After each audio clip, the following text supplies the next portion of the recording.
নমস্কাৰ বন্ধু বান্ধৱীসকল, আজি মই মোৰ অনুভৱেৰে বাংময় হৈ উঠা প্ৰিয় ঋতু বসন্তৰ দুটিমান স্তৱক আপোনালোকলৈও আগবঢ়ালোঁ। এতিয়া চৌপাশে কুঁহিপাতৰ প্ৰাৰ্থনা। তিনিআলি চাৰিআলিবোৰত কত দিনৰে পৰা থকা আহঁত জৰি অথবা বৰগছ কেইজোপাত কুঁহিপাতৰ শোভা। মাজনিশা কেতেকী চৰাইৰ মাতত টোপনি ভাগে। কুলি চৰাই সৌদি মাতত পুৱাটো ভৰোণ হয়। বসন্তৰ ফুল আৰু পখিলাবোৰ চুই চাবলৈকে ৰৈ থাকোঁ বসন্তৰ বাবে। নিজান দুপৰবোৰত বসন্তৰ চৰাইজাকে সুহুৰিয়াই সুহুৰিয়াই কাষলৈ মাতে। কুঁহিপাতৰ কোমল থুৰিত ৰ'দৰ সপোন।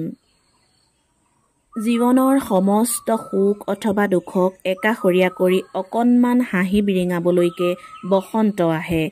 আজিলৈ ইমানেই। সকলোকে ধন্যবাদ জনালোঁ।